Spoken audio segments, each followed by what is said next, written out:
What's going on, guys? Welcome back to a brand new video. Today we got a lot of news to talk about in regards to Black Ops 7 multiplayer carry forward and some actual details on gameplay itself. So if you do find the video informative or helpful at any point, don't forget to hit that like and subscribe button. Just want to remind you guys that the Season 5 update is getting closer. Marketing should start this upcoming week, so if you want to know more about it, be sure to check out the last couple of videos that I've posted. Yesterday, we went over the Battle Pass, the leaks and the DLC weapons, the operators, and the story that we know of so far for that update. Anyways, today I want to talk about something even further down the line, but before we talk about that, Call of Duty Black Ops 6 did get a small update today, so just wanted to let you guys know. They said a small update is rolling out that addresses tracking issues and updates to the following multiplayer COD Tunes challenges with new requirements. So challenge number 3, get 15 kills with combat axes, has been fixed. Challenge number 4, get top 3 in any FFA mode. So it looks like they've updated that. And then challenge 5, earn the most score in a match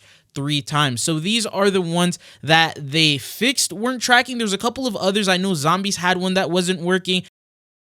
And then there was also the Play Havoc Royale, play 3 matches of that, and that wasn't properly tracking. So far, they just have not mentioned anything in regards to it. So it looks like they're slowly working on it, but if you do follow the guide video that I posted a couple of days ago, you shouldn't have to worry about any of these challenges. But let's talk about Black Ops 7. So the first thing that we know is, according to the Ghost of Hope, he mentioned this like around a week ago. I didn't really make a video about it, but he said that Black Ops 7 will be launching globally on November 14th, 2025. Now, this is the latest Call of Duty release that I think we've ever seen before. Some other Call of Duty titles that have had a very late release include Cold War, which is on the 13th, the day before this, and then BO3 as well. So this is now record for the latest release if this rumor is correct, and that means we're gonna have to wait a little bit longer. Now, what this means is that there will be a Season 6 update. I've seen a lot of people talking about if there's gonna be a release with the game, the beta right before then.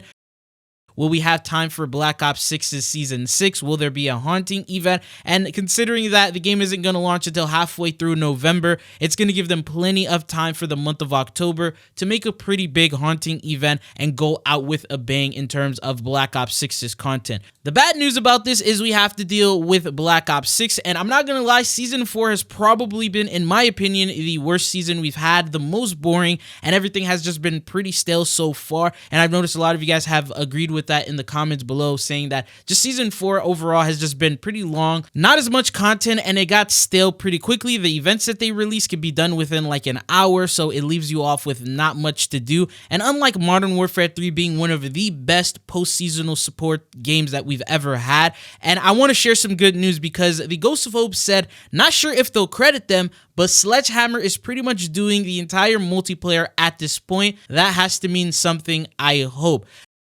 And then someone replied, Bob said, are they doing BO6 or are they doing BO7? Because BO6 hasn't really been the best. Then he confirms that it's actually BO7 that he's talking about. So Sledgehammer, the same, dev team that developed Modern Warfare 3, the post-seasonal content, the events that we had, the crossovers, the daily login rewards, the weekly event challenges, the prestige camos, the massive amounts of camo event rewards, the get high LTM. I could go on for days, but the point is Sledgehammer, who did a really good job with MW3, are the ones that are developing BO7's multiplayer. Now, Bob said at the very least, the core gameplay is going to be good then. Will probably take a few seasons for guns and maps to be up to standard. He says right here, and he replies to that, Modern Warfare 3 was one, if not the only Call of Duty to never have its player-based population fall off after holiday/mid-year. And you guys know how that goes usually during December when devs go out. There's like that stale season where it just stretches into like January towards the start of February, and there's no content added, and it's like delay on delay, and we saw that with BO6. Usually the player base will drop off then and then reach like new lows, and then it will come back up if they announce, like, say, for example, the return of Verdansk. It sort of shot the population back up, but now it's like trickling back down again. So it's very hard for Call of Duty to keep their player base with the pattern that they're going, but Modern Warfare 3 was an exception. And then he also mentions here, Sledgehammer is looked upon very highly by Microsoft and others now because of how well they performed with MW3. And he says, I think it helps people that were pretty bummed by BO6's post-launch offerings.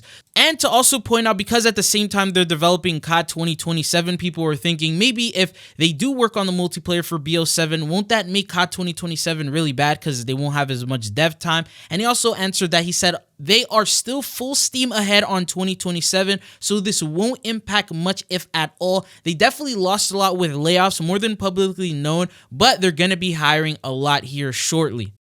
Now, one thing to note is he did say a disclaimer, Treyarch still has creative control because it is their franchise, but hopefully it means something good for multiplayer if Sledgehammer is helping and playing to their strengths. So if Treyarch allows them to go full-fledged and go all out with the types of events that they release, as well as like the content, the DLC weapons, the score streaks, the content that is released throughout the life cycle of the game. And you have to remember, this is going to be a $90 game. $89.99 is going to be the standard price of this title. So if they're not offering post-seasonal support the way that they are, I'm pretty sure people are just no longer going to buy Call of Duty anymore. But anyways, on top of all of this, we did get some confirmations today that carry forward is all but guaranteed and pretty much confirmed here. And so Call of Duty Black Ops 7's official rating is rated M. That's pretty obvious. But alongside that, they give a description of what the game is. So it says, first off, platform, Call of Duty Black Ops 7, Activision Blizzard, Windows PC, PS4, PS5, Xbox One,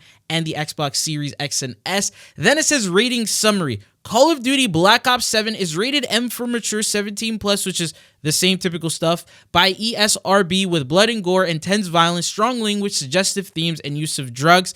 And then it says also includes users interact and in-game purchases. This is a first-person shooter in which players engage in combat missions through outdoor terrains and realistic urban environments as players try to prevent a tech titan from gaining power. So what they're saying here is that there's going to be a tech titan that you're fighting against, which to me, that sounds like the guild, and the guild is the first thing that was introduced, and the sort of way they introduced them is like as if they were helping Mason out and they were going to be on his side, but it looks like here from this description, they may be the antagonist. So a little questionable here, some campaign spoilers, I guess. And then they say they use pistols, machine guns, assault rifles, and explosives to kill various enemies. Hostile soldiers, robots, which the game is futuristic, and then they say creatures. So we're assuming creatures, probably zombies, or like the crazy elite zombies and the types of things like that that are in it. And then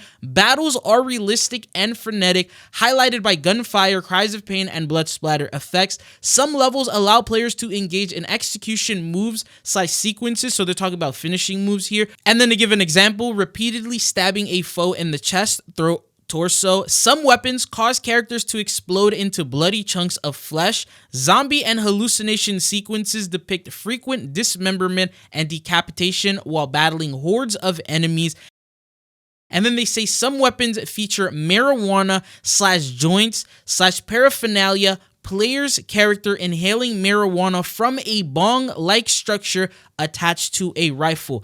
Now here's where, actually let me just finish this and then we'll talk about that. The game includes customizable cards as a part of the player's identities. Some cards depict female figures designed with deep cleavage and or revealing outfits. And then they said the words F and S appear in the game, bad words pretty much. And then what I'm talking about here in terms of the inhaling marijuana from a bong-like structure, they're actually speaking about a weapon blueprint that currently exists in Black Ops 6, and that comes from the Tracer Pack Dank Days Mastercraft Ultra Skin. This is for the KSV SMG known as the Bong Shot. It is a Mastercraft, and basically what it is you take a rip from the weapon in itself, and that's exactly what they were explaining. So considering the fact that that's what they're talking about in the review and the breakdown that they did, it means that items and weapon blueprints and operators are going to be available in Black Ops 7 day one. Now, I don't think they're going to end up, creating a marijuana bundle,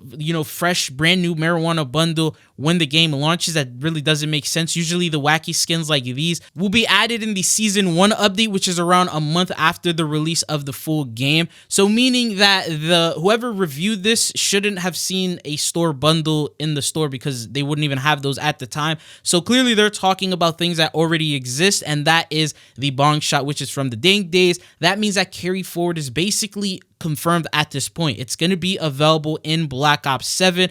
Now, this also raises a couple questions because some people were very happy that they wanted to see carry forward added into the game. And now some people, after the recent crossovers, for example, American Dad coming in, bringing in the Roger bundle. We also have Beavis and Butthead. They're starting to think, I don't know if I want to see these on day one of BO7. They're like, yo, I actually want to, experience the game and not get ruined by all these crazy Ninja Turtles and bundles and crossovers, Terminator running around on the first day of a brand new game, and it just wouldn't feel right. So that's what people are starting to think, and then others, they don't mind. They want to keep their bundles, they want to keep their money, and they would prefer to have these day one of the game. But what are your thoughts and opinions? Is carry forward something you want to see in Black Ops 7, or is this something you think they should just keep in Warzone? So carry forward everything into Warzone, but multiplayer should start fresh as Black Ops 6 basically did. Now, this also means one thing. If carry forward is going to be available with crazy skins like these, you can expect that Black Ops 7 is going to automatically start with the crazy crossovers, the bundles, and the things like that coming in. One of the biggest crossovers that I'm really hoping for to see in Black Ops 7's life cycle is another crossover with John Wick, but this time actually giving us the John Wick operator. You'll notice that lately in Call of Duty, the crossovers and collabs that they've done have been with big movies that are releasing at the time. For example, the I Know What You Did Last Summer that recently released, and Call of Duty is doing a crossover with them at the start of Season 5. I believe that if John Wick Chapter 5, which is expected to release in 2026, they're already working on it at the moment. If that does release during the life cycle of BO7, I could see Call of Duty and Lionsgate coming in and doing a collab again. They've already done one with Ballerina, so it looks like the rights weren't too hard for them to get, and they were able to come to an agreement. So if they can do another agreement, they could definitely bring John Wick, and I feel like that would be very profitable for Call of Duty. This is something that everyone has wanted to see, and I feel like it's a little sad that the crossover that everyone wanted to see, they did, but they didn't bring the operator everyone wanted from the crossover. So I feel like they definitely had some plans for John Wick sometime in the future. I mean, we've seen Fortnite add him into the game, so why can't Call of Duty do it? Anyways, this is the new multiplayer information that we have in regards to Black Ops 7. What are your thoughts and opinions? Are you guys excited for this game, or still not convinced this is a game that you want to buy? But if you enjoyed the video or found it informative, don't forget to hit that like and subscribe button, and hopefully I'll be seeing you guys back on the channel again. Peace.